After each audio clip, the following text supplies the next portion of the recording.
Welcome back to another episode of Unreasonable with Minrav. Today we got my childhood best friend on, Prabh Simran Brar. Prabh, welcome. How you feeling? Feeling good, man. I'm feeling blessed to be here. Thank you for the opportunity. Out here in the six, man. I've always been telling this guy to like come to BC and we'll do a podcast, but he just thinks he's too crazy. He doesn't come out, and I had to come out to Toronto just to get Soon this enough, down. man. Toronto's gonna be home for you, man. You love it here. You gotta move. Yeah, it's actually like really enjoyable. Like it's not even funny, like in so many different ways. But honestly, I'm always gonna be a BC guy till I die because we had so many like debates growing up, just like that are just like very violent, and now I feel like I have to like fight for BC to survive and keep my spine. People are gonna start calling me a sellout, you know? Like, oh, you got a little bit of this and you went to try it. You guys got the scenery on us though, man. It's beautiful up there. Yeah.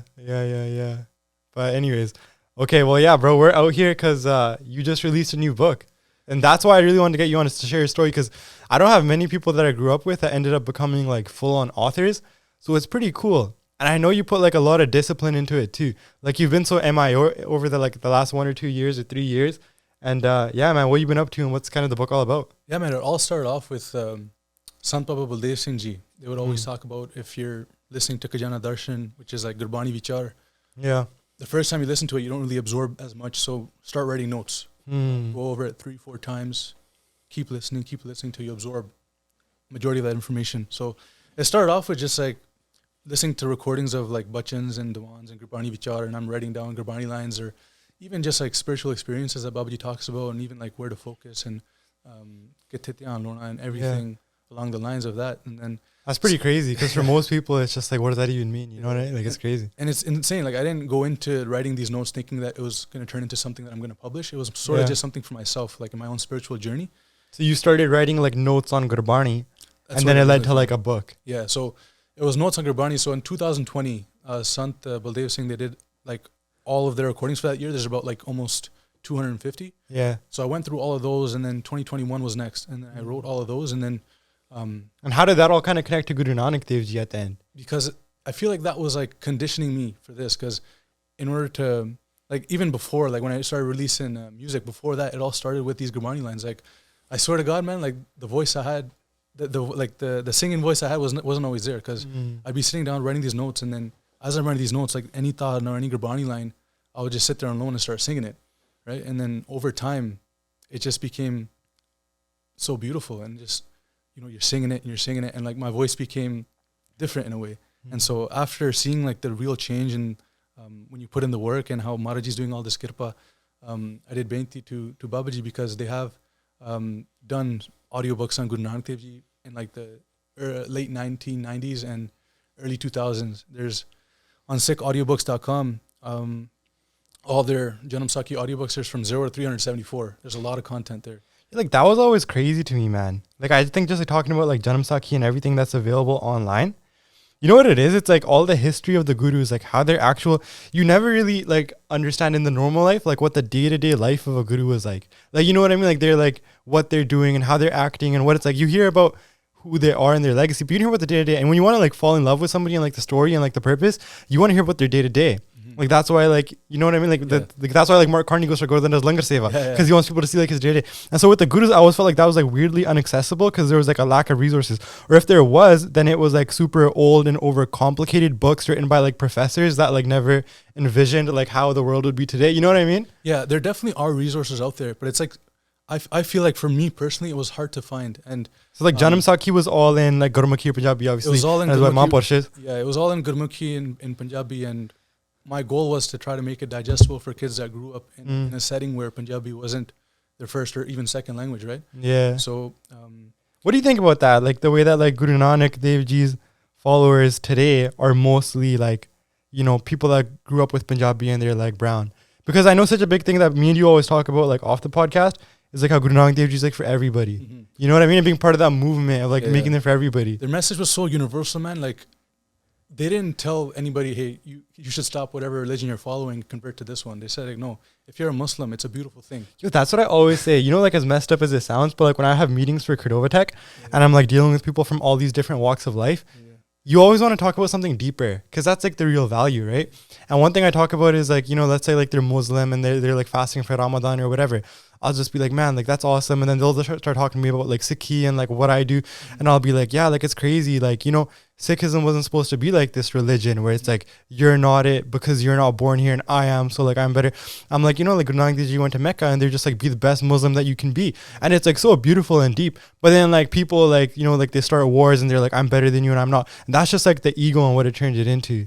Like, like I feel like it's just crazy because when you read these stories, like, and we'll get into these in a bit, like the day to day of Guru Nanak Dev Ji, it was not intended to be like only if you're from Punjab, like you believe in Guru Nanak Dev Ji, if you're a Sikh. And it was and their travels, like many people don't even realize it. They went to the Vatican. They went to like, that was crazy. Yeah, they went to so many different places, and their message was just like, whoever is your God or whoever you like. For example, jede Muslims say Khuda nu mande si. Khuda is that word like what they use for God, or even Hindus odon Prabhu kende se. They say if you want to fall in love with Prabhu, fall in love with him with all your heart. It's not that you have to stop reading these Vedas or stop reading the Quran. Like no. Yeah, because that'd be like crazy, bro. Yeah, just read it with your full focus, like dedication kind of thing. Full dedication. Don't be like 1 foot in and 1 foot out. And your consciousness has to be focused. You can't have this scattered consciousness. That's like for example, jadon sakhi namaz diya. When Maharaji was with working at the Modikana in Sultanpur. What was Modikana again? Modikana is like where they do like they sell roti. Like it's like a provision store, and basically back in the day, provision store. It sounds like where you get like a pharmacy or something. No. So back in the day, the way that tax was set up, it wasn't like how we know it today.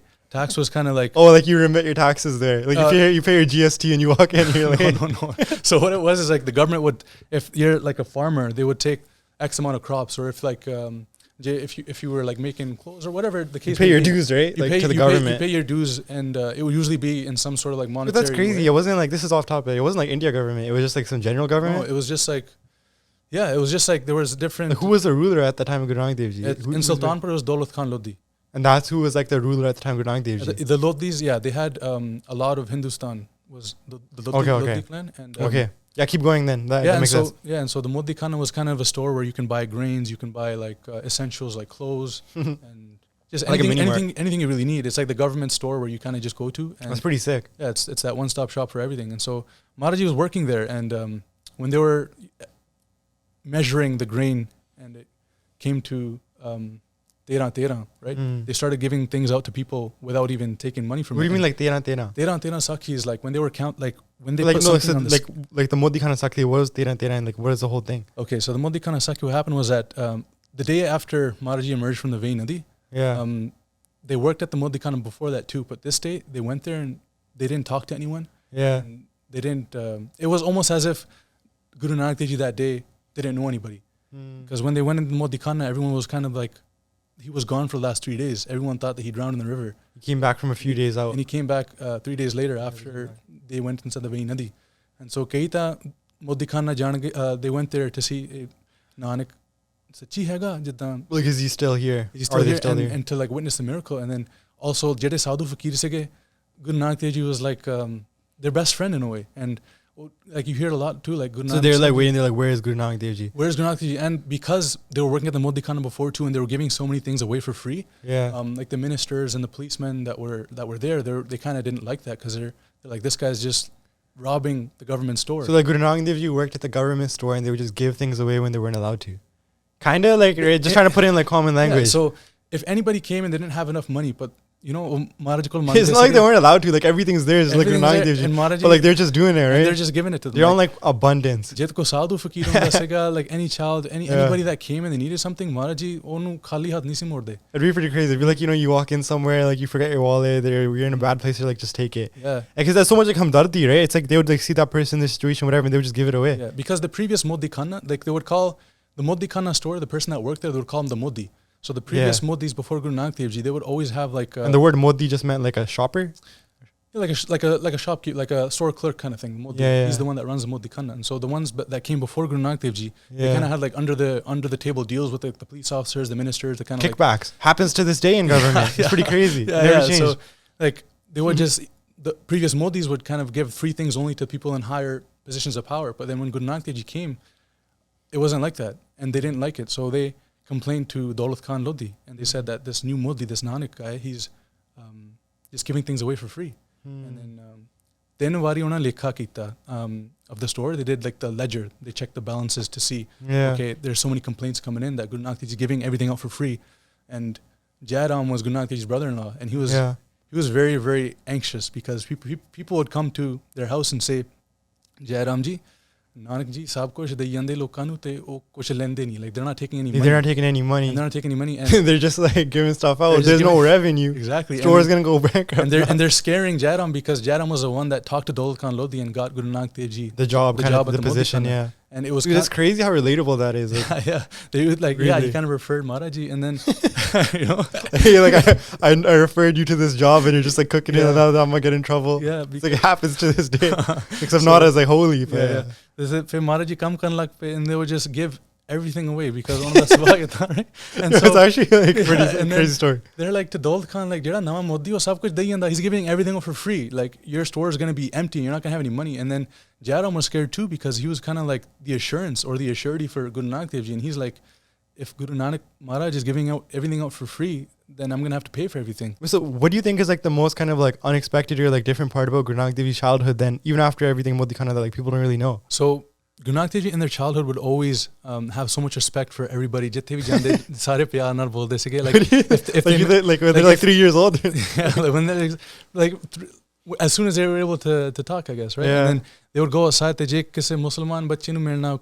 They would always talk about Rab and like they always talk about God, and they would talk about it in the mother tongue of whoever they're talking to. So if they're just speaking that language, they were speaking that language. They would just like come to them. Yeah, they had like that, like they had like no hate. Mm-hmm. Versus before it'd be like maybe like, you know, if you're Guru Nanak Dev Ji and they're like, okay, they're not going to talk to Muslims because they're a different religion or something like that, right? They didn't have any of that. No, their message was just universal love. And whenever they spoke to, say, a Muslim child, they said that Khuda sachkhand de vich rehenda. Like, he's so great. God gives us everything. Ode naanu asatiya hai. And then when it came to like a Hindu child, kende Prabhu sachkhand vich vasada ya. Yeah, like they would just speak their language. I think that's crazy because in Guru Nanak Dev Ji's whole life, like the whole life on earth, the underlying thing is like wherever they went, they were fluid and they said the same things in language they would understand. But yeah, Maharaji, wherever they went, they obviously had to speak to the locals of that area. Because people would probably get so hate because like that's the only way. Because especially back then, like if you're going and you're explaining to people in your own way, they'd probably quickly just like shut you out. And they'd be like, like ignorant, right? Like, I don't care. And it's a miracle in itself that Maharaji went to all these different places and had dialogue with these people. And it's not like everyone there spoke the language that was being spoken in Talwandi. Yeah. Like, there was many different languages being spoken, and Maharaji, right? Yeah. And so they would talk to everybody in their mother tongue, and that way too, it was more of a home kind of feeling, and they would connect with the hearts of the people that they would talk to. Yeah, so going through the book, I feel like, you know, Udasiyan are going to be after in like volume 2, right? Yeah, so this is volume 1. Volume 1 is... What's like the volume 1 kind of like, time span? So volume 1 is from Guru Nanak Dev Ji's Prakash all the way till the start of their first Udasiya. So it cuts off... Which was like what year? Like it was 1469 to... 1469, the Prakash hoya si ona. Yeah, and then when started the Udasiya? Didn't get into that yet. Okay, that's in the next volumes. So, yeah. Udasiya's probably started like around the 1500s? Or no, earlier? Earlier than that. They were in their 20s when they started the Udasiya. So that's crazy. So this whole book is just like from there to then. Yeah. The illustrations are beautiful too, like the cover. Mm-hmm. This is like beautiful cover. Yeah. Like I really like it. Like this could be like a surup, like in your house that you print out. Yeah, they're sitting in nature and Mardana ji is holding the rabab, the Maharaji. So what are kind of like the chapters in the beginning of like the book that are just like the coolest stories? Like I see like the Farsi lesson, the Janeo ceremony. Can you give us like a sneak peek at it's all in like chronological order. So like for example, Sakhi, which one do you want me to talk about in specific? Like the Farsi lesson. So the Farsi lesson. Farsi was always interesting to me because like you would read Gurbani, you would get Sante when you're younger, and like people would be like, this part of Gurbani is in like Farsi. That's why it's so hard to read. Yeah. And I'd be like, how did like Farsi end up in Gurbani? Like what role did it play? Yeah. But I have a feeling it all kind of comes back to something like this too. It all comes back to how when we were talking about Guru Nanak Dev Ji, whenever they would talk to somebody, they would talk to them in that person's mother tongue. The Gurbani kind of evolved. Yeah, and so there's many parts of Gurbani where if you only know Punjabi, it's hard to pronounce these words, and that's because they were speaking to somebody in a different language. Yeah. And that's like, for example, in that Farsi lesson story, Yak Arje Guftam, like that Pankti is, if you only know Punjabi, it's hard to understand, but they were talking to Moolah ji, and Moolah ji was... What is the Farsi lesson? They were talking to somebody in Farsi? Yeah, so Farsi lesson, that it was the second time they went to school, and this was their second teacher, because their first teacher, Gopal Panda, he recognized Guru Nanak Dev Ji as like an all-knowing divine being. And so their second teacher. So their second teacher. So how old was Guru Nanak Dev Ji's body at that time? Like they were like elementary? They were still very young. They're very young. They were still very young. And then their teacher saw that they were like obviously from like a different planet, or however you want to call it. Like they're entirely different. Yeah. And Maharaji's father, Mehta Kalyan Das Ji, they were very anxious and very like worried about Guru Nanak Dev Ji, because he wanted his son to learn trades of the world. He wanted him to learn like mathematics, because they wanted him. Guru Nanak Dev Ji's father wanted them to learn math. Yeah, they wanted him to learn like the conventional school things that any kid whatever it was back then. Because they wanted him to take over the like his spot as a village revenue officer. Oh, so, in the business kind of thing. Yeah, they wanted Guru Nanak to take over. Obviously, everybody had that thing, but then Guru Nanak Dev Ji was definitely like on their Guru Nanak Dev Ji path. But like as any father, he just wanted his son to be successful in the world.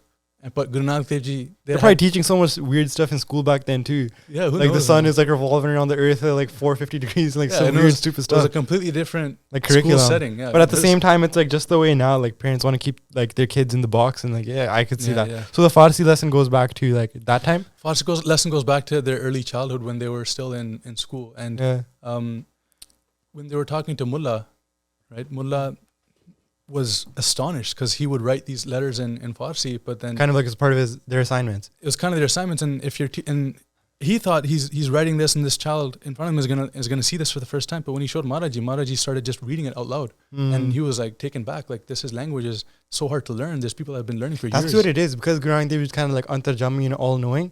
It must have been insane, like to see a body at that age speaking all these different languages like so fluently. Yeah. Like it would just be insane, like period. And like that's insane. Yeah, and the way Janu Saki dasde ke sare jede Guru Nanak Sahib Ji de jida shabadam, don't they say like whoever heard their bachans, it was like instantaneous. They recognized like etna koi ho rahi jida ilahi cheez hai. Yeah, there's some divine power within them. And sometimes when Mullah anybody was talking to Maharaji when they were still in a young body, they were kind of questioning, is this child really saying these things? Like etam bahut baddiyan gallan karda. He's speaking such like wise and like at a young age. Yeah, at a young age, like no other child is speaking the kind of things that Guru Nanak Sahib Ji is speaking. And so Farsi lesson was just like that process of their teacher recognizing like this is insane. And it was like the miracle of Maharaji already knowing this language that this teacher is trying to teach him for the first time. Yeah, and his teacher thought maybe that he learned this at home, maa pe ne sikhaya hona, but no, right? It'd be like it'd be like somebody teaching their kid like fluent Chinese, and they're like it's like an Indian kid by like the age of like 10. Like you'd be like, what's going on, right? But it's like Maharaji is like antarjami. Like I really like exploring that dynamic of how like Guru Nanak Dev Ji was like all knowing and Guru Nanak Dev Ji, and nobody knew, and they wouldn't even like try to make people know, but people would just be so like like insanely like confused, like what's happening, right? I always think of like it's just a different time, but like the Sakhi where like the boulders like falling down from the water, and they just like stop it with their hand, and everybody's like, what's happening? One of my like Jeevan went to the spot where that actually happened, like the handprint is there in Pakistan. I really want to go there, and that's just like crazy. And yeah, like both got like a lot of miracles, and a lot of like, for example, when they were younger and after the Janu Sakhi, this is the Janu. yeah, when Maharaji's father Mehta Kalyan Das Ji was kind of in a spot where he didn't know what to do, because at this point, like Maharaji, any teacher they went to, the teacher would kind of just like, oh, hath khade kar dende se kende, we're not here to teach him, he's here to teach us. And so Mehta Kalu had a hard time trying to digest that.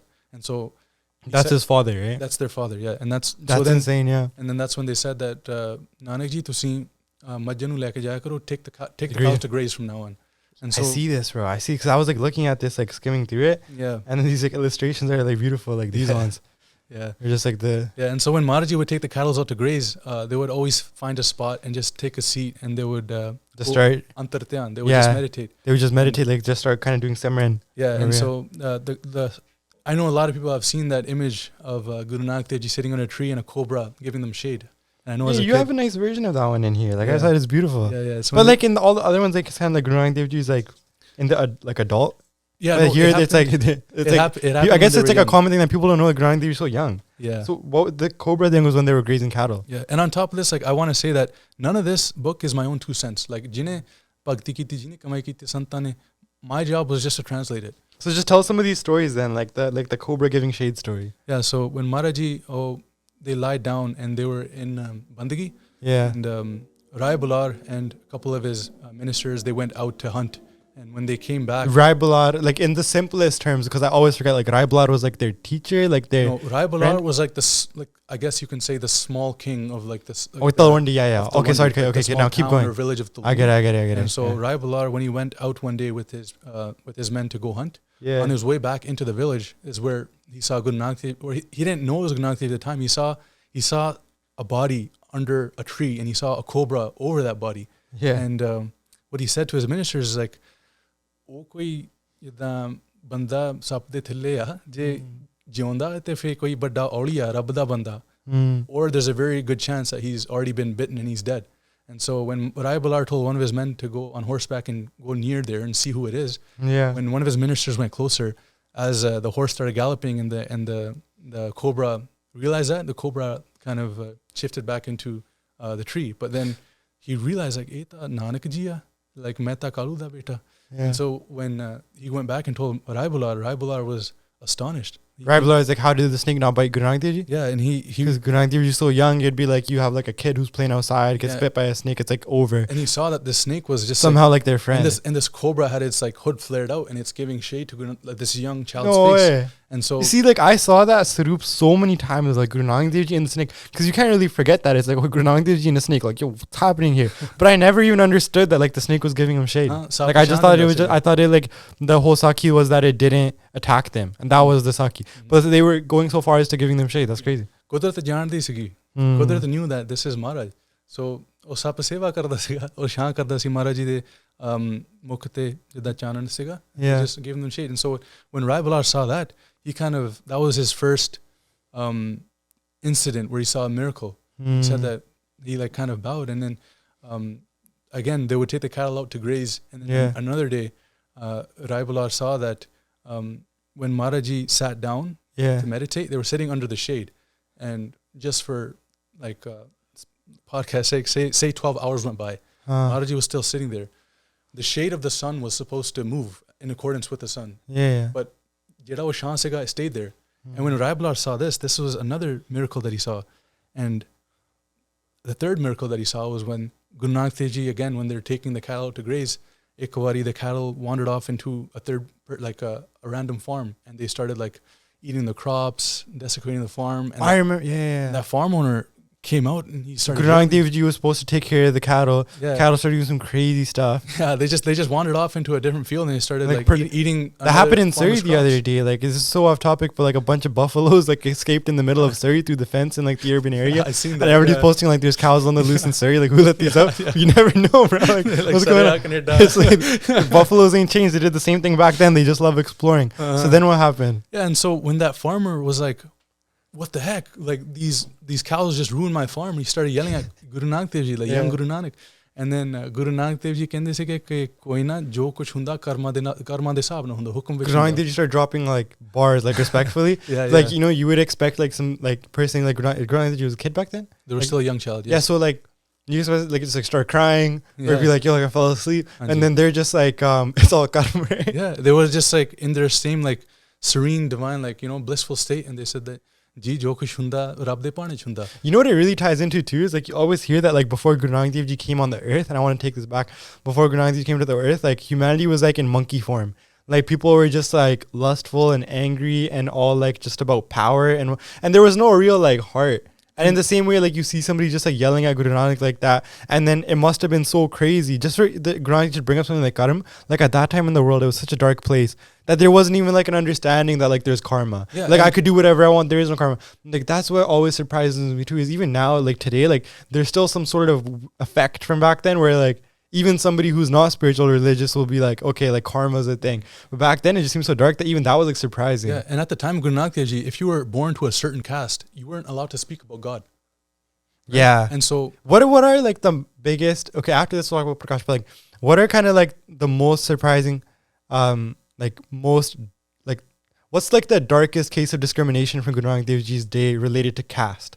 Because there's so many that are so surprising. Like you couldn't even like think about or talk like about God if you were a certain caste. In the first place, ਜਿਹੜੇ ਵੇਦਾਂ ਸੀਗੇ ਉਹ ਸਾਰੇ ਜਿੱਦਾਂ they were in Sanskrit and it was in a language that was so hard to learn from the commoner that they weren't able to learn it. And so ਜਿਹੜੇ ਪੰਡਤ ਸੀਗੇ and So like the Veds was like about God. The language of God was unknown to the common man. Yeah. And so anything It would be like you write it and then nobody can even read it. Like the poor people will never learn it, so they can't read it. and That's crazy. And in a way the pandits like had a monopoly over the spiritual world. Yeah.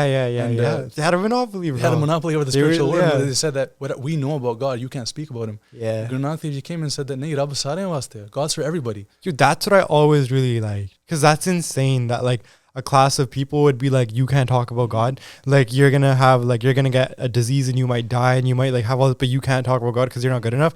And then it's like, that's insane. Because especially even like short stories, like I remember once listening to Kijana Lesson too, and then, you know, there's like things brought up about how like before, if like somebody's wife would get pregnant and they were about to have a kid, they would have to go to a Pandit and pay her like ransom. Like there's no other word. It basically like ransom. Because the whole vibe would be like, if you don't pay this Pandit who is like higher than you, who's allowed to talk to God, because you're not allowed to talk to God because you're like some poor piece of like crap, right? Then your kids, then your kid's gonna have like a stillbirth, or your kid's gonna die, or like this is gonna happen. And these people were like gatekeeping God. Like you have to like pay a royalty to talk to them. Like it's like a paywall. Like you know, like you used all of your free trial like on an app. Like now you have to pay 99 cents. Now it's subscription time. Or else your kid's gonna be stillbirth, which is just such a crazy perspective. But like, you know, people love going to India because like it's so has such a deep, rich like history of like things with God. But a lot of it was just like scamming like around God, and that's what like Guru Nanak Dev Ji came and like, you know, slapped the sense into everybody. Like they're everybody's. Like, do you really think they would make you and be like, hey, like I'm your dad, but you're not allowed to like talk to me? You're doing only you. You know, it's so stupid. Yeah, and like the smallest things that Maharaji would talk about is that even like the breath that we're taking, like we're not in control of our breath. At any moment, our breath can stop. And every single breath is a blessing. And once we start recognizing that that's a blessing, it's a blessing. And even like opening your eyes every morning is a blessing. Once you start counting these small blessings and realize that they're not small, these are huge blessings. It's crazy, bro. You gain this sense of humility, and then everything just becomes so much happier because you're so much more thankful. It's crazy because like I used to talk to people that I knew like in like just like I still have friends, but back then like bro, I had a lot more friends like uni younger and stuff. People would be like, yo, like I read this book called fucking Atomic Habits, bro. It's like the dude from Abbotsford wrote it. It's all just about like atomic habits. Like I started being grateful and now like this and that. But it's like like a lot of those principles are like, you know, Guru Nanak Dev Ji said him, and they might have said him in a better way. You know what I mean? Where like just start from like such a deeper level of just like gratitude for everything. Yeah, and then on to the next sakhi. So there was one thing I wanted to quickly circle back to too that I thought would be nice, and it was about Maharaji's Prakash and the Pandit Hardayal story, because I think like it would be nice to get a little early stages too of just like how Guru Nanak Dev Ji came to earth in like an easy to understand way. Yeah, so it's said that in the full moon of Katak di Purnamashi at 12:21 a.m. 12:21 a.m. 12:21. Is it written like the time's written down? That's crazy. Like my baby doesn't even know what year she's born, let alone like the month or the day or the time. That's pretty cool.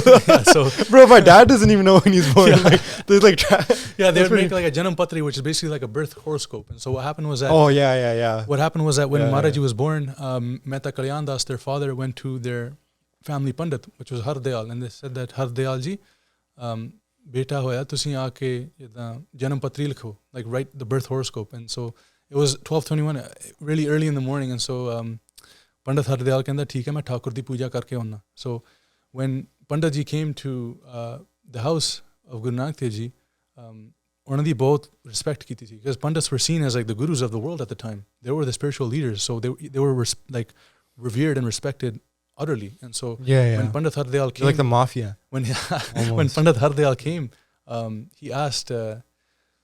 Before he started writing the Janam Patri, ਕਹਿੰਦਾ ਮੈਂ ਤਾਂ ਕਾਲੂ ਨੂੰ ਪੁੱਛਦਾ ਸੀਗਾ ਕਿ ਭਾਈ ਇਹ ਬਾਲਕ ਨੇ ਜਦੋਂ ਜਨਮ ਲਿਆ ਪਹਿਲੀ ਆਵਾਜ਼ ਕੀ ਕੱਢੀ ਸੀ ਇਹਨੇ, and then Mehta Kalu said, I don't know what his first like words were or what like sound came on. So when they went inside and asked the midwife Dasi Tulsan, they asked her ਕਿ ਬੀਬਾ ਦੱਸ ਸਾਨੂੰ ਇਹ ਬਾਲਕ ਨੇ ਪਹਿਲੀ like ਆਵਾਜ਼ ਕੀ ਸੀ, like when the Guru Nanak Dev Ji as the baby was born, what did they say, what was it like when they just arrived to this earth? And she said that I've been a midwife for many childbirths. Midwives would like deliver the kids, right? Yeah. Like there's obviously no hospitals. Like they would just go into, There was nothing like as we know today. I remember they'd go deliver the kids, yeah. And so she said that I've delivered many children in my life, but none have done what this child did. When he entered this world, he laughed, and it wasn't the laughter of a child, it was this laughter of a great being.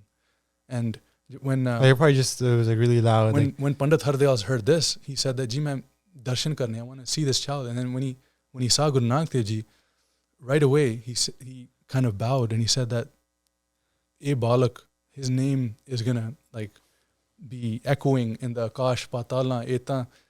Mehta Kalu ji nu kenda sega, because this child was born in your house, your name is going to be immortalized. Yeah. And again, like Mehta Kalu was like, so my son's going to be like a king, right? Yeah. And so he said that, please name this child.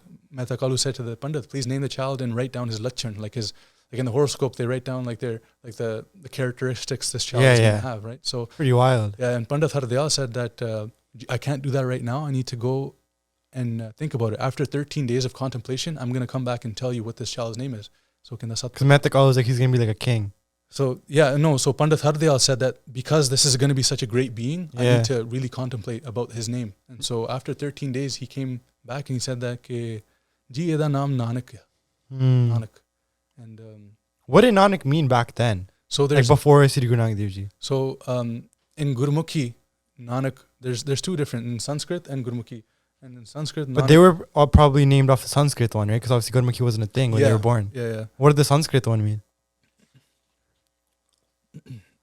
So Panditji explained that in Sanskrit, so Nanna means Purak. So the Nanna in Nanak means Purak, which is man. Yeah. And the Un in Nanak means without, and Ak means free of sorrows. So in total, it means the one who is free of sorrows. Yeah. And that's pretty sick. And free of like any negativity or anything. Yeah. You're just like being. And in Gurmukhi, the meaning Nanak means the one who is not many, but the one who is the only one in the entire creation.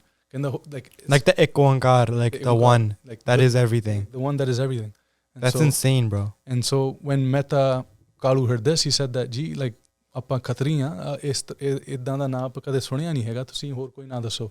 And then when Pandit Hardayal said again, like, "Gee, this is going to be..." Mehta Kalu was obviously insanely blessed. Like, he was a father of Guru Nanak Dev Ji. Definitely. But for lack of better words, it's almost like he was sleeping on everything from day one. From all like the stories of like making them graze cattle, and like when their teacher was like, they're like so different, he didn't believe in him, to like the name. Mm-hmm. It seemed almost like Mehta Kalu was like too grounded in reality that they didn't, but you wouldn't see it, but it's just interesting. You know what I mean? And like, just very interesting. And Mehta Kalu, like any father, wanted his son to succeed in the world. And at the time, he wanted his son to just be the village commissioner, right? Yeah, and like the best village commissioner. And at the time, it's about making money and having a family, and just like just like for yourself, like living a good life. And because there was no concept of meditation or meeting God or any of that. Man. And so when Guru Nanak Dev Ji, as a young child, would always talk about God, and whenever they went to their teachers and the teacher said that we can't teach this child anything, he has like divine knowledge, Mehta Kalu was kind of like, what do I do now? Like, he's not learning at school. These teachers. It's because you imagine like Mehta Kalu like being a very blessed soul, but obviously not like a guru.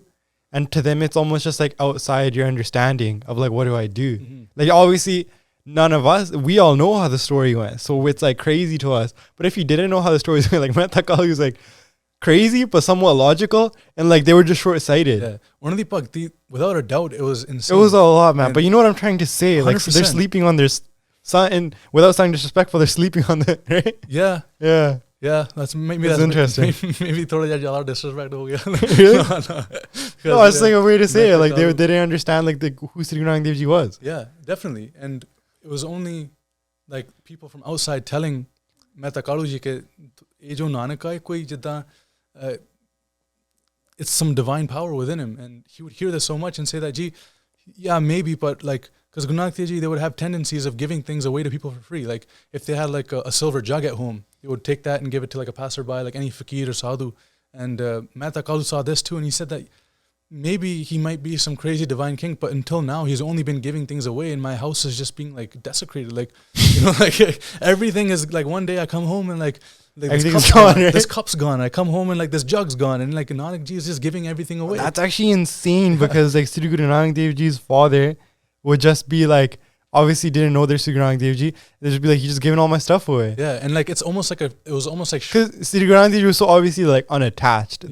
The whole thing was like being unattached, and so it's like giving in abundance and everything. But to their father, they're just like sanu gareeb kari janda. and then Like, giving all that stuff. I'm like working 9 to 5, and then coming, everything's gone. yeah, it was almost like a forecast of when they were gonna work at the Modikana, that they're just gonna keep giving everything away. They're just gonna give things away. It's like they should have reference checked Mehta College. Like, hey, like, should we keep him in the shop or not? Yeah, he wasn't part of that. He wasn't part of the referral. He wasn't part of the reference check. Yeah, there was no resume, man. There was no resume.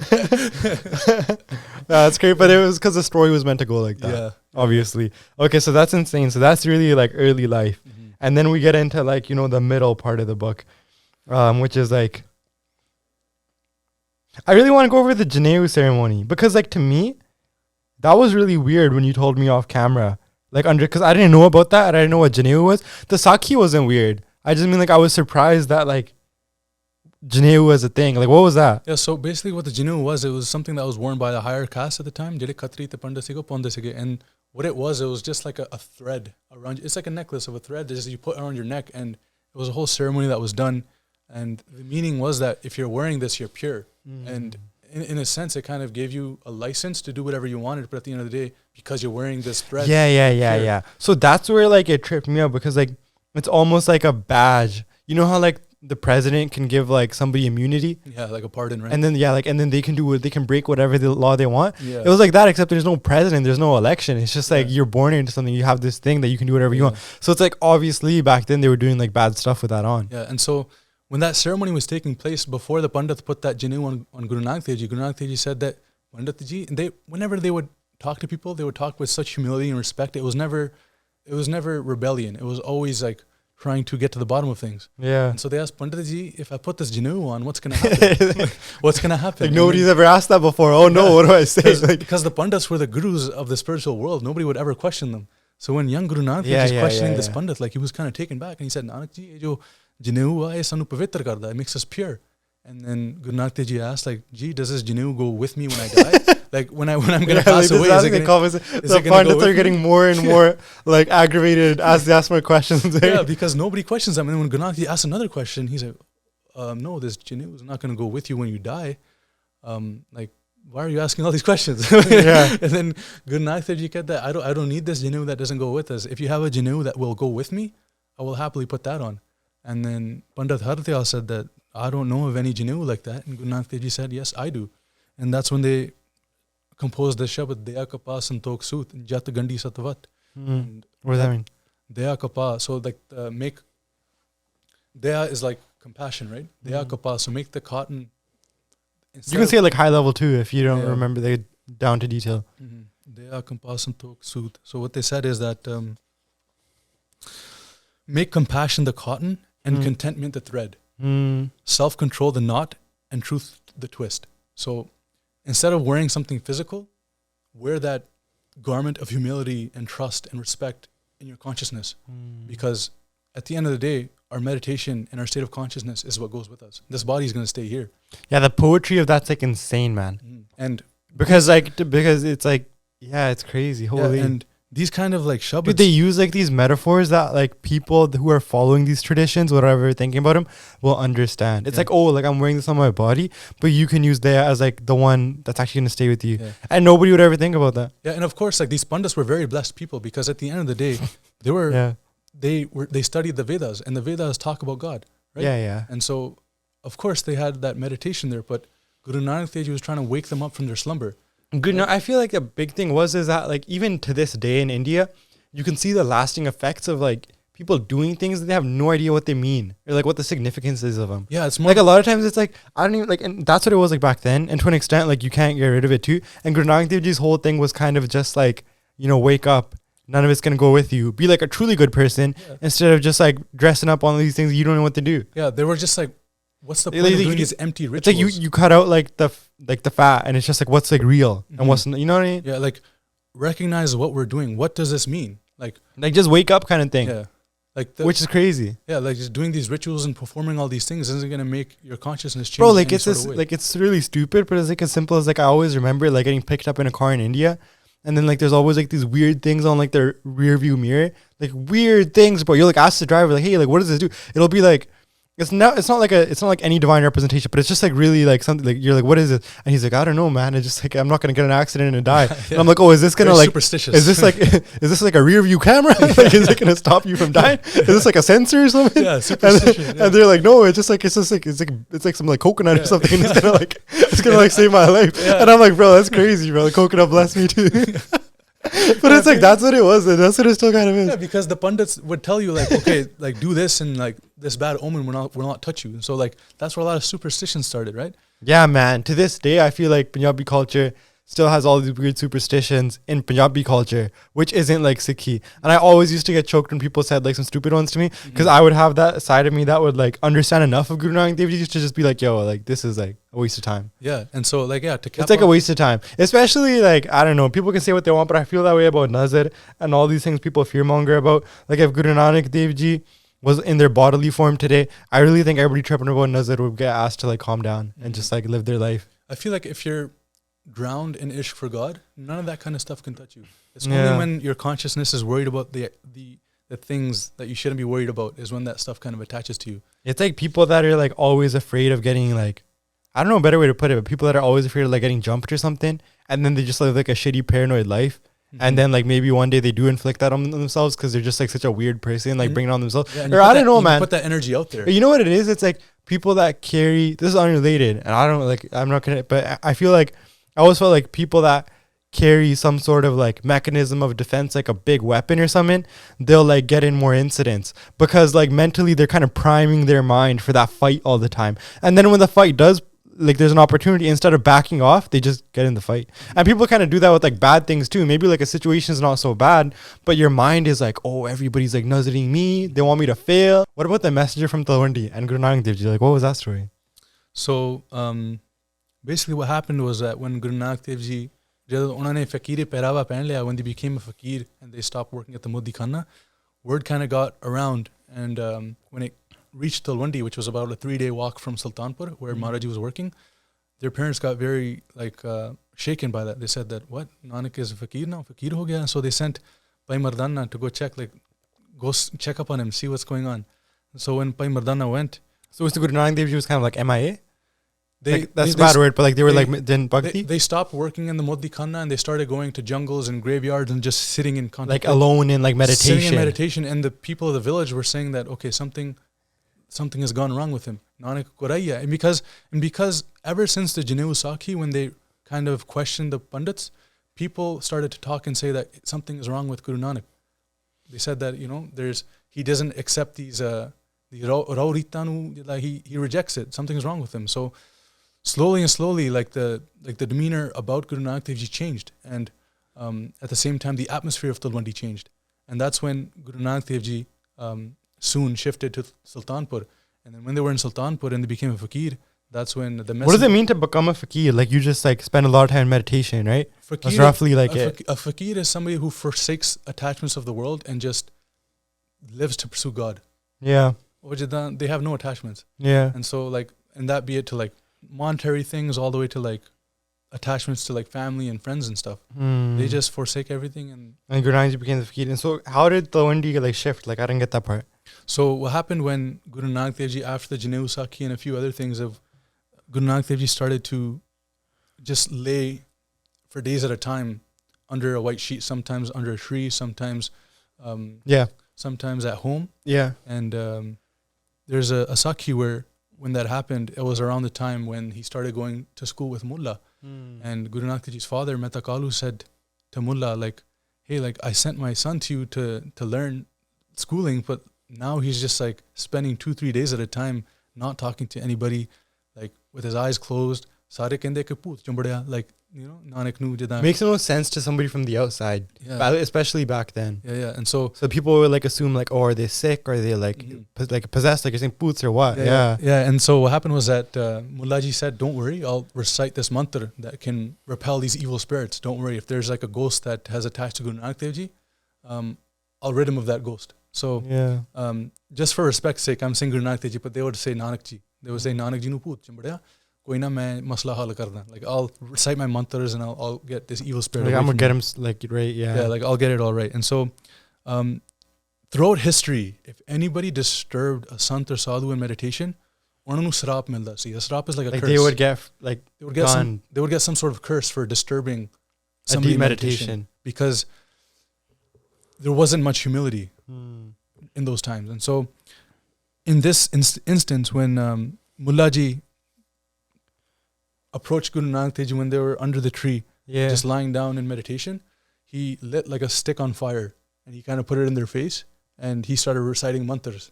And then after he finished his mantras, he expected Guru Nanak Dev Ji to get up, but he didn't. And then when he was kind of perplexed, like my mantras aren't working, what's going on?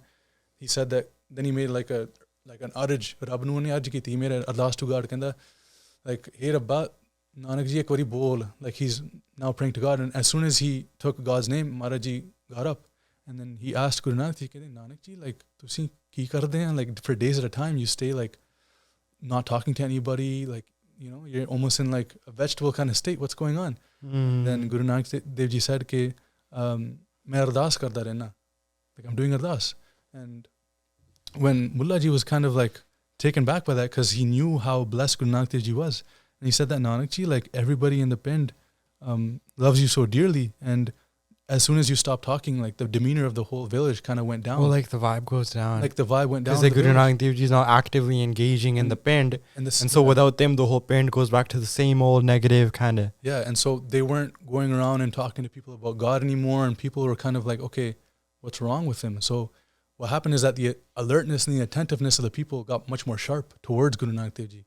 And so because you just see what it's like without him. Before, it was like they're just saying things and they took it for granted. Now it's like, okay, he's quiet.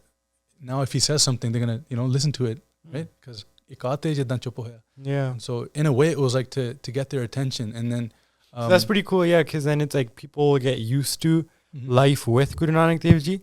So at the same time, it's like they're doing the ardas and the meditation, but it's also like a deeper lesson to show people what it's like without those values in the air, It's crazy. What was Guru Nanak Dev Ji and the silent supplication about? What does supplication even mean? So supplication is kind of like an ardas or like, a beinti to God. So what was Guru Nanak Dev Ji and the silent ardas about? Yeah, so that's the header that I made, the silent supplication. So what happened was that, like, as time passed in Tulwandi, after the Janu, Sakhi, and they stopped going to school with their teachers, a strange kind of sadness spread through the village of Tulwandi, and it was at the same time as when Guru Nanak Dev Ji stopped talking to everybody. And then Maharaj ji would lie quietly under a thin blanket inside the house or beneath a tree, and they wouldn't talk to anybody. Even if Mehta Kalu or Mata Tripta ji would try to talk to them, they didn't say anything.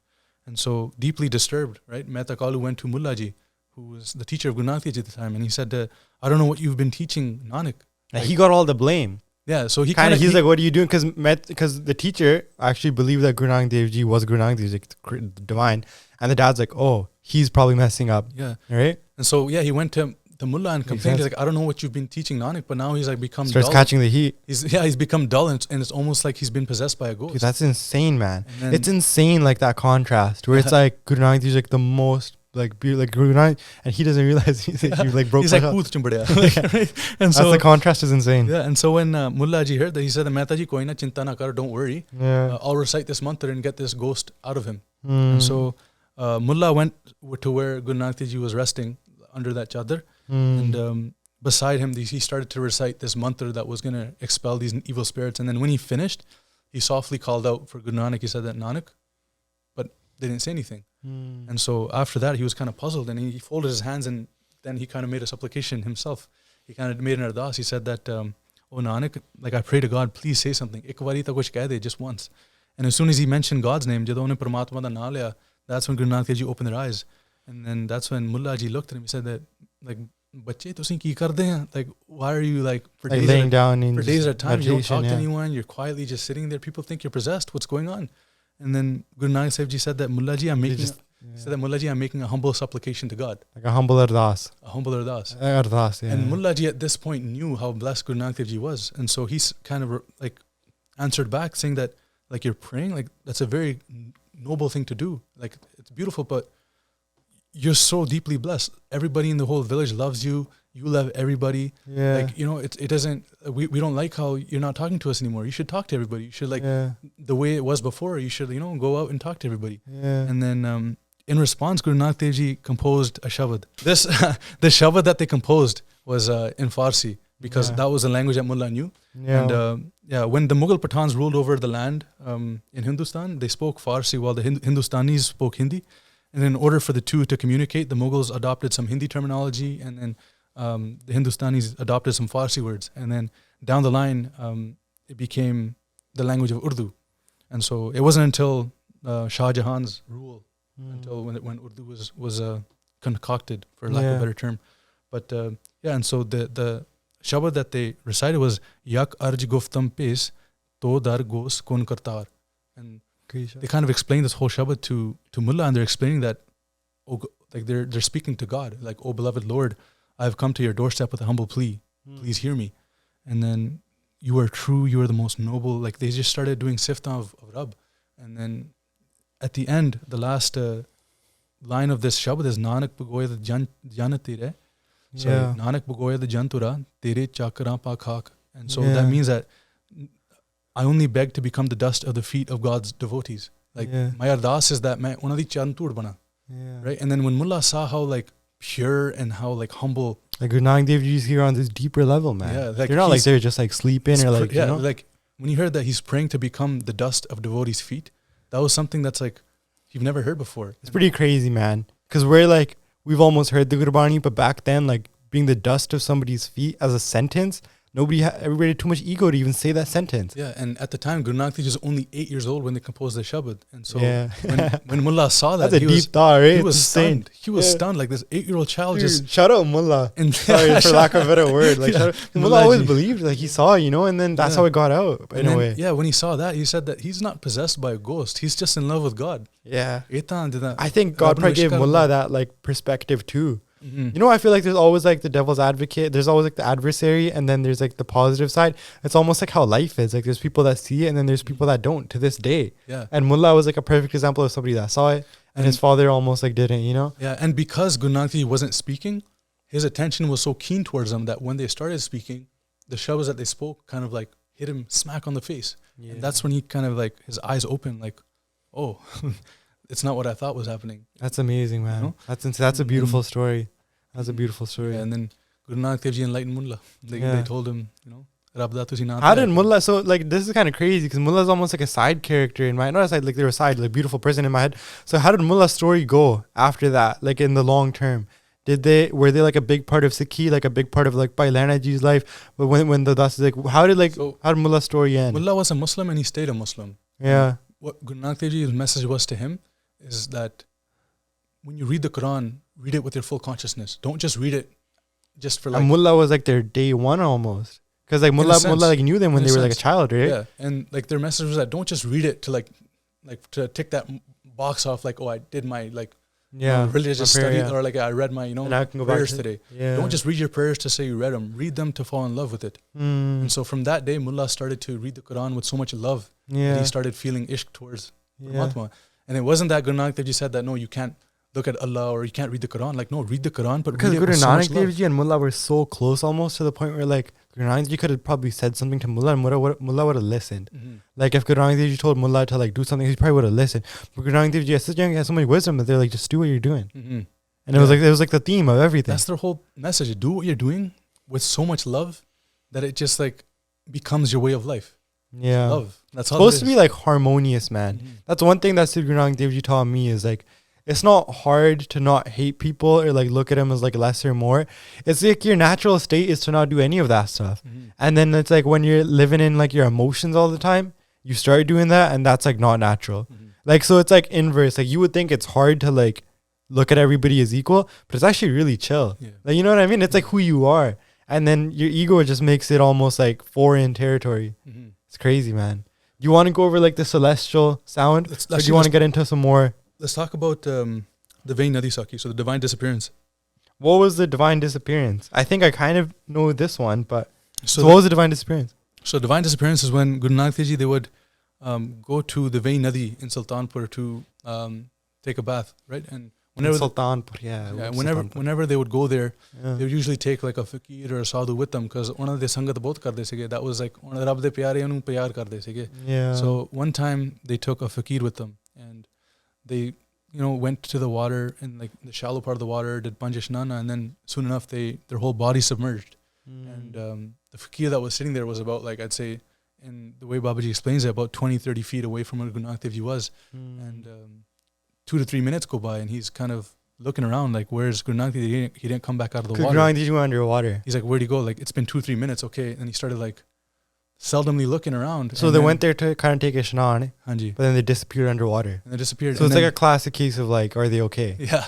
And he was wondering like, what if you drown? So at like 7, 8 minutes, he started to freak out. And he thought that maybe that they swam underwater all the way downstream. That's insane.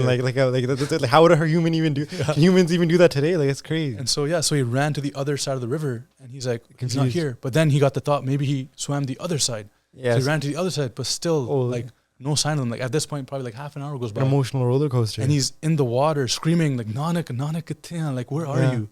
And then like finally he just runs back to the tent and he goes to Daulat Khan Lodi's residence and he tells them like what happened. And then right then and there, they sent men to go searching. They got fishing nets. They got divers. Word spread throughout the whole village. They got divers? They got divers to go check. They got divers? Like divers? Scuba divers? No. They're not scuba divers. Not scuba they were just like underwater people back then. Like they were like the underwater professionals kind of. I guess you could say maybe like, they were like. I guess you could say like they're lifeguards. The lifeguards of the village. Swimmers, right? Yeah, the swimmers. There's no reason why they're They went in the water to go check and then nothing. They didn't find anything.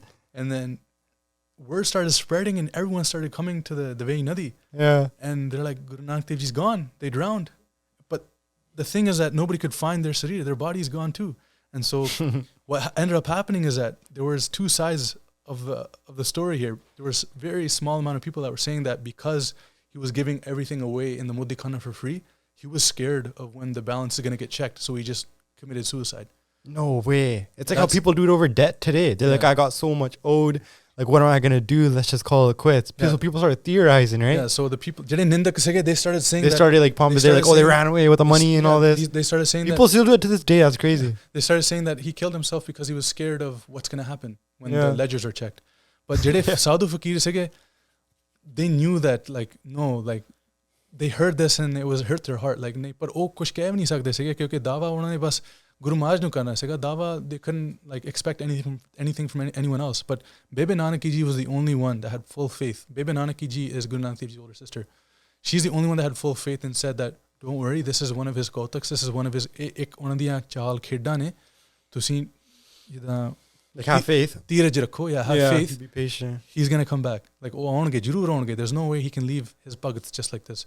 And so, one day goes by, 2 days goes by, and by the way, this whole time, Bebe Nanaki told the fakir that was with Guru Nanak Dev Ji in the beginning of when they went in the river, she told him to stay by the river, exactly where Guru Nanak Dev Ji was. And so for 3 whole days, he stayed there. He didn't eat anything. He couldn't sleep. He was just like, Nanak Ji, kithe gaye tusi? And so the 3rd day, he was in the river for 3 days. 3 days, Guru Nanak Dev Ji was inside the river. And when they finally re-emerged, that's when, they came back with the mission to spread oneness in the world. That from that day on is when the real mission started. That's when the ball started rolling. That's when they went back to the Modikana to start working. And when the next day, when they went to the Modikana after they emerged from the river, their eyes were closed and they were just working as they always were. And then the first person that came to the shop asked for a certain amount of grains. And so when Maharaji was weighing the grains, when the scale got to 13, they closed their eyes and they were just like, Teran, because Teran is the number 13. And it also means yours. Yeah. So they started saying, Teran, Teran, Teran. They were giving everything away. And it was so much. They were giving so many things away. Like, unlike before. Clearing the shells, man. Like, before, it was like whoever asked for it, they needed something, they would give it to them. But right now, they're just giving, people aren't even asking, they're just giving things away. Yeah. And then that's when. So people say that time underwater was kind of like when it all really came together. Yeah. And it all really came together. And the way that Sant Baldev Singh Ji explained it in their Janam Sakhi audiobooks is that, like how we make decisions, we have like 2 voices in our head. Like we have like I guess like a good voice and a bad voice telling, okay, what's the pros of doing this and what's the cons. And so Guru Nanak Sahib Ji was Rab himself. Te Rab ne Rab naal baith ke vicharan kitiyan. Yeah, that's the way he explained it.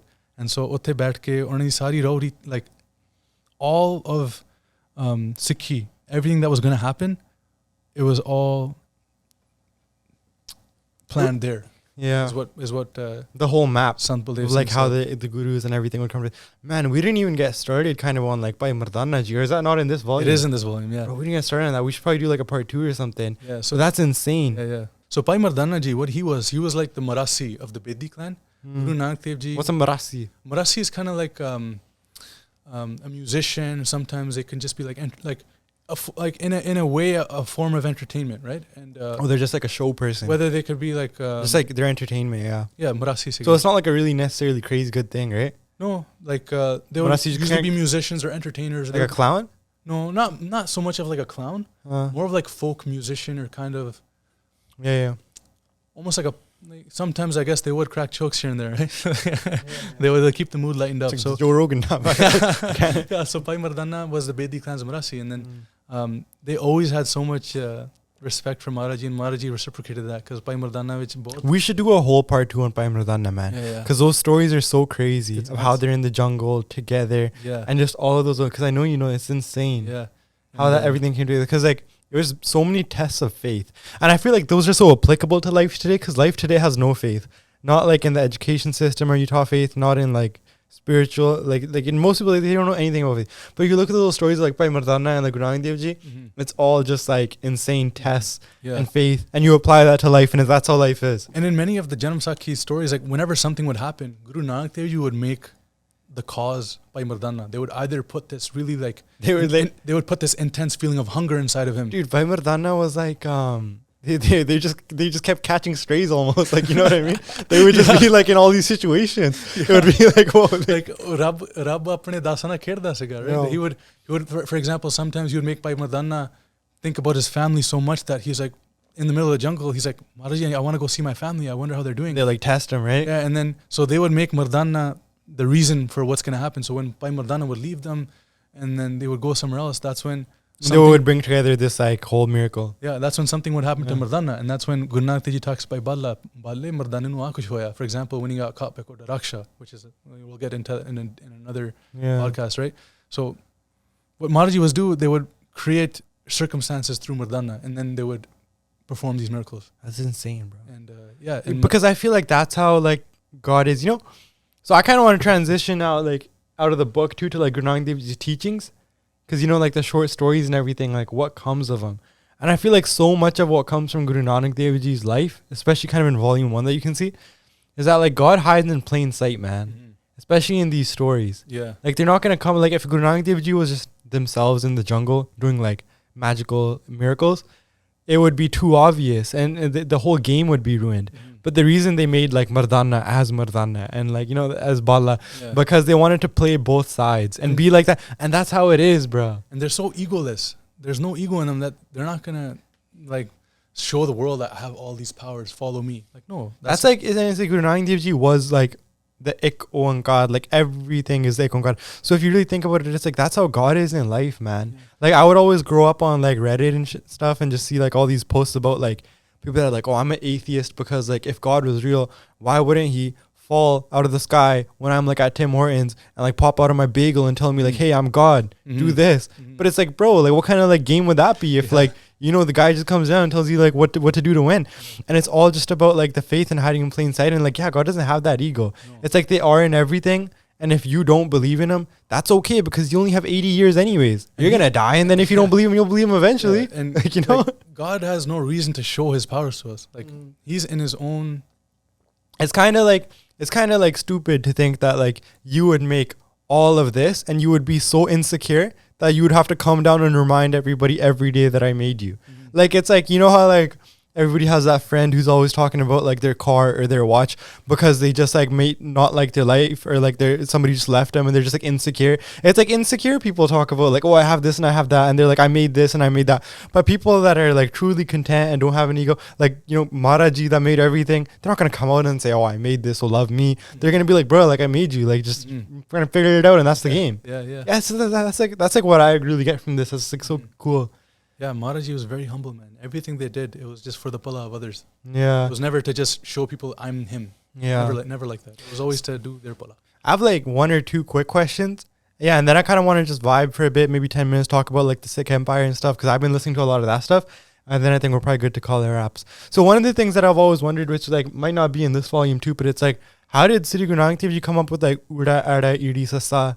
Like, what was that like? You know what? I think it's part of this, but what was that like? Like, just making like... So that is the first Gurbani they ever composed was Patti Likhi, or it's also known as... Is that the name of like a Bani? Yeah, it's also known as Ad Bani. And Patti Likhi is, what happened was that when they went to their first teacher, Panda Gopal, that's when he was asking Gopal, Panda, he's like, these letters that you're writing, will it help me like... Who is Panda Gopal? Like a... Panda Gopal like academic? Was a Pandit, and he was basically like the teacher of Talwandi. When Guru Nanak Dev Ji composed Patti Likhi, it was with their first teacher, Gopal Das, and they kind of, every single letter they wrote down on their slate, and they explained the meaning of every single letter. And in the book, I go into much more detail about what Guru Nanak Dev Ji said about each letter, Jedi Gurbani Onane Uchariya, and I kind of tried to like... So Patti Likhi though, like make that make sense to me. Like, Patti te likhi si. Oh, so Patti is like the wood pad, like a slate, right? Yeah. So they had like it was okay, like not a chalkboard, but one of those things you put in your lap. Yeah. Like, I think kids in India that like sit on the ground in school that still use them. Yeah, it was much. So they had one of those, and then it wasn't no like line paper, like pencils. Yeah, and stuff. It was just like Patti te likhte on like a wooden slate. So then did they write it themselves, or did they have that? So Guru Nanak Dev Ji wrote the Penti. They actually made like the Uda, and then the Ada. Janam Sakhi Jitna likha that they composed the Gurmukhi letters, and then when they and then at like 35, they're like, this is everything we need to write about what the universe is. Yeah, and like for example, that's crazy. It's kind of crazy. It's like, you know, it's like a precursor to like Maharaji and like Gurbani and the Granth Sahib Ji, and it's almost like sitting there and being like, what tools do I need to write what the universe is like in this new language? Like, it's kind of weird, but I'm like a software guy. So then it's almost like, okay, like I'm going to build a software. Now, like what letters do I make on the keyboard so I can eventually make the software that like changes the world? Like it's such an early level of thinking that it's like the intelligence and like, oh, it's like insane, bro. Yeah. Like how would you like look at, you know what I mean? Like, no, it's crazy. And like their goal was to wake the deep slumber of the world. And so we don't even think about the meanings of letters, let alone some meanings of different words, right? And so Guru Nanak Dev Ji broke down every single letter. This letter means this. Or like what the energy and the meaning. What the meaning of this letter is. And if the letters don't have anything to do with the path of enlightenment, then we don't want to learn it. Yeah, we don't want to learn it. That was kind of their message to Panda. Jehdi tusi sanu sikhonde a eh duniya de vich kam honi a. Sadi duniya nal koi like we have no attachment to the world. We just want to walk this path of enlightenment. That's beautiful. It's like when I was listening to about the Sikh Empire the other day, and obviously everything here is not like biblically correct. Yeah. But like that's the point, right? It's like the people are like, this is like the normal person's view on it. For the sake of conversation, man. Yeah. No, like for the sake of like, I was listening to it and it was like talking about how like, you know what's crazy about the Sikh Empire, man? Is that like if you were a Muslim and you broke a law, you would be sent to like Muslim court. And if you were like a Hindu and you broke a law, you went to like Hindu court. So kind of like for each religion, they had like a judicial system unique for each religion. And I was like, yo, that's like crazy, bro. And when I was listening to this recording, I was talking about how like, you know, in the United States or whatever, like, it's not like that. And I was like, well, yeah, it's definitely not. Yeah, the schooling system during Maharaja Ajit Singh's time was unique to like each thing. Unique to every single religious place. Like a so much of that came from like Guru Nanak Dev Ji. And like eventually seeing how that all get applied was just insane. Yeah. Like in that society. It was really cool. The concept of meditating on God started with Guru Nanak Dev Ji. Yeah. Because before that, you weren't allowed to talk about him, right? Yeah.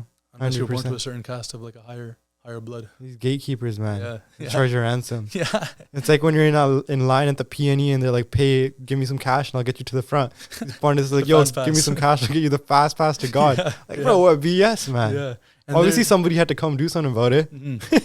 And also like being a Hindu was like at the time of the Mughal Pathan rule, it was a hard thing to be because they had to pay what this called was like basically like a Hindu tax. If you wanted to be a Hindu, there was no way. There was a Hindu tax. There was a Hindu tax. What was a Hindu tax? The Hindu tax was just like you'd have to pay. You'd have to pay to be Hindu. Like, what do you mean? You have to. Like, wait, in what era? Like during Guru Nanak Dev Ji's time. Oh, and because why was it? Was it because there was like some free religion that they wanted you to be instead? The Mughals and the Pathan, they were all Muslim and they were the rulers. And right, and so the Mughals had like a tax. Yeah. Whereas like in the Sikh Empire, you could be who you are and just like enjoy. Yeah. In the Mughal Empire, it was like if you didn't want to be the normal one, you had to pay a tax. Yeah, that'd be crazy. It'd be like being in a Christian country today and having to pay like a Sikh tax. And it could even be like the tax could have been like you have to give us like half your cows or something, or you have to be like one of your cows. Like we're gonna take them because you're Hindu. It's really wild, like the ways that they would like systemically inflict. And people say like the system is like systemically discriminative today. But talk about like back then. Yeah, man. And it was just insane. like, bro, it's It's getting like, rocked. okay, you're a Hindu, give me your cow. Like, Yeah. like, Like you're not allowed. Oh, yeah. But Maharaji came and said that, hey, everything is beautiful. If yeah. you're a Hindu, you're beautiful. If you're a Muslim, you're That's beautiful. what I like too. I felt like that 80 years, even though like people get so depressed about how the Sikh Empire fell and like how like, you know, things didn't last, whatever. It goes down a long rabbit hole. But I feel like those like 80 years and like the X amount of years that the Gurujis were on earth, those like indirectly changed every single year since then. Like the world is what it is today because of that. And there's like, it's like these borders and lines today, whether it's like Canada or whatever you want to make of it, they're actually like nothing. And what's back then, bro, that's like how I want to live and how I want to like, even if I want to make like my little part of the world, like how the Sikh Empire was, like all my Muslim homies are just like chill, just be yourself, man. Like then I love that because that's like inspired me from it. Because there's so many things you can learn from different religions and different cultures of the world. There's no one right path. There's so many different beautiful paths that you can take to the house of God.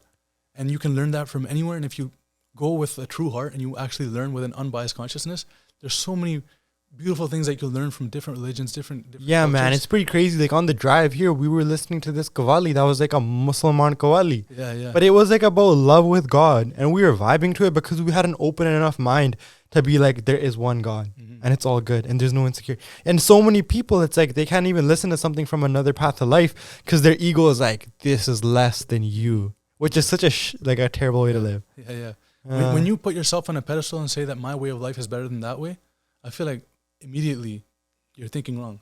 Yeah. Right? You're like thinking from a place of like such like division and insecurity, whatever. It's just like how people are though. Even grinding to earth, like the world was dark because of ego and it still is. But like if in your little corner of the world you can eliminate that, like life is so good, man. And then it obviously like it ripples and it infects people, right? So that's like it just started to go all over, like everybody you enjoy. Yeah. It's pretty crazy, bro. It's pretty crazy, bro. The best part about it is too is like when you start to like live your life like that and you just like you realize that like the whole world doesn't have to change for you to just like be happy. Yeah. You can live like that and just be free. And like another message of Guru Nanak Dev that really stuck with me to this day is that when we only love our family members, like for example your wife and your mother and your father, you're so poor because bro, I got canceled for that. Yeah. I made a video and I was like, yo, like as soon as you start to like, you know, appreciate your family, telling you like this is my sister and my mom, like by association, like you lose your love for the whole world because you're like, I only like this person. I really like that because I do feel that it's like by saying that like Prabh is like my best friend, ride or die homie until I die, I'm saying that like Peter, like I hate, like I don't really like Peter because it's just Prabh. Yeah, and like that whole mindset that starts from like that one person being special, it kind of ruins the whole world because then you're looking at people as like above and less and whatever. And so yeah, what Guru Nanak Dev's message was that once you have that love for your mother, for everybody, then everybody becomes your family. It's a pretty dope world. And no matter where you go, you're just immersed in love because you don't have selective love for a few people. You just love everyone. I feel like people already want that, man. Like if you went and you asked like somebody who's like super hateful, like if they want that, like in their core, I think they do. Yeah. But I think like the way that they grow up and the people and the things around them, they just can't accept it and be like proud about it to say it, you know? And there's so many beautiful things in the world when you just like focus on a small amount of things. You're so poor. Like, yeah, you're just so poor. Asliya media is when you recognize the truth for the truth. I always like, you know, we always grew up listening to about how like attachments make you like this small crappy corner of the world and you're like, this is mine. And you kind of like become a slave to like maintaining the image of it and what it is. And when you just like toss all that in the gutter and you just accept that like everything's temporary, I'm going to die. And it's all mine and it's all like love. It's such a better life, bro. Yeah. Like I will like for example, I was telling somebody how like my father scratched my car like really bad. And I really liked that I didn't care. Like I really liked that. Cause I was like, what a shitty, poor life would it be to be like, blah, blah, blah, blah, like this is mine. Like, you know what I mean? Like I was like chill now. It's like it's all everybody's whatever, man. I just go like that's such a like the detached way of life is so much bigger. It's so much more pure.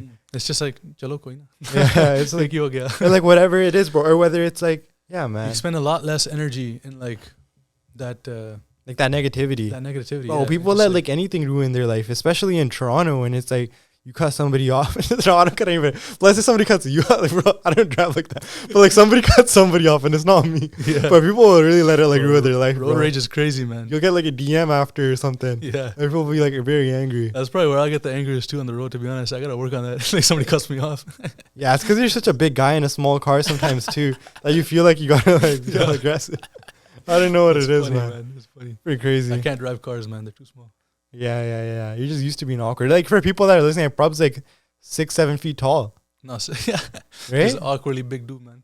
Awkwardly big dude, yeah. No, I had a tall Nanaji. My Nanaji was, I never met him, but my parents said that, my mom said that he was apparently 7 feet. He would have been like in the NBA. Like if the NBA was in Punjab, like your Nana would be drafted. He would have been, yeah. They would have been like hooping, bro, like down there. Like, you know. Would have been the first Sikh man in the NBA, man. Yeah, which is crazy because like for what it is, like, you know, people always say like Singhs used to be like 7-8 feet tall, man. And I believe they did. Yeah. I believe they did. But nowadays they're not. You know what I mean? You mean like it's like 6, it's like normal. Yeah, like have you ever seen Sri Har Gobind Sahib Ji's Chola? No, I haven't. Massive. How massive?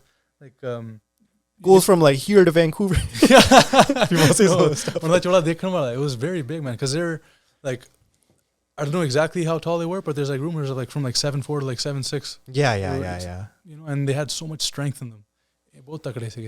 Everybody is always talking about like Vikings and how they were like so big and strong, and I'm like, bro, if you met Sri Guru Har Gobind Sahib Ji, man, you know what it was. It's pretty crazy. Yeah. It's pretty crazy. But that again, like, it's not to say that not to have ego about it, right? It's just like, yeah, it's not to have ego about it. Yeah. It's just like crazy, man. Yeah. So what? Yeah, I think we're good to kind of close out the show. It was awesome, Prabh. You know, like I think we should do another one of these in like a week or two. Man. And then go over it by Mardana and everything we kind of missed and just vibe. I think a big thing is, man, is that like Sri Guru Nanak Dev Ji's story is for the common man and woman. It's not something that's supposed to be gatekept behind like fancy words and like big things you can't understand and like overcomplicated. We just want to get it in a language where people are just like, wow, like this is like cool, like beautiful. Because it is, man. But the way that it is right now is it's hard to realize that because it's behind so much like I have to go like let's say like you go to like let's say you're living in like Dallas, Texas. Like you're gonna like go to a Gurdwara, like ask the Granthi to like borrow a book or something written in like the 70s, and you're gonna be like, what? Or like you're gonna go online and like a lot of these websites are like very outdated and again very over. I think it's a cool mission you have, bro, and I'm excited to kind of follow you along with it and then just help wherever I can. Yeah, man, as Maharaj Kipra, man, I'm gonna try to keep going, keep the ball rolling. There's a lot more volumes to come. Like again, as I said, there's 374 audiobooks, and this is only from 0 to like 45. Yeah, you can do it forever. It's going to be pretty cool. It's like when I was a kid, I used to be so proud of having like any full collection of books. Like it was weird, like every book fair, like the new Diary of a Wimpy Kid would come out, like put on my shelf. And I scrap all that, bro. I want to get every single volume of this on my shelf. And I'm also excited to see like who it inspires because I swear that there's like people out there that are so talented. And there's so many other eras. Like there's like the Sikh Empire, then there's all these other like cool, like, you know, beings on the earth. And then there's like different that all need to be written about in like a new, fresh way. Like the same story, but simplified in a fresh way. And I think this is going to start something around that too. Yeah, and I think one thing that's great about this book is that it's going to open up a panel of discussion for people. Like, I feel like a lot of people don't know what Guru Nanak Dev Ji is like. Bro, because like nowadays, like if you make a TikTok or something talking about like what Sri Guru Nanak Dev Ji did, people will be like, what's your source? And the whole conversation just goes down to like, oh, this must be a lie. Because there's no real like accessible easy source of information.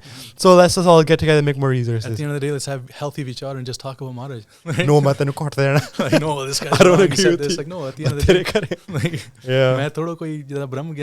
like, we're all just learning. That's crazy, man. I think we should also in future shows talk more about like us as people, like our journey. Because for those who've seen those pictures from like 2011, like it'd be insane. Yeah. We should redo that. Bro, this is like all like an accident. Like, you know what I mean? It almost feels like, holy, like this is on purpose. Like we're like picking boogers and playing like Clash of Clans, man. What high school or what school were you in front of when took that picture? The one behind Enver something. No, it wasn't Enver. Janus Claire, bro. I don't know. Yeah. Some elementary school in Surrey. But yeah, life's beautiful, guys. Thank you so much for tuning into the show.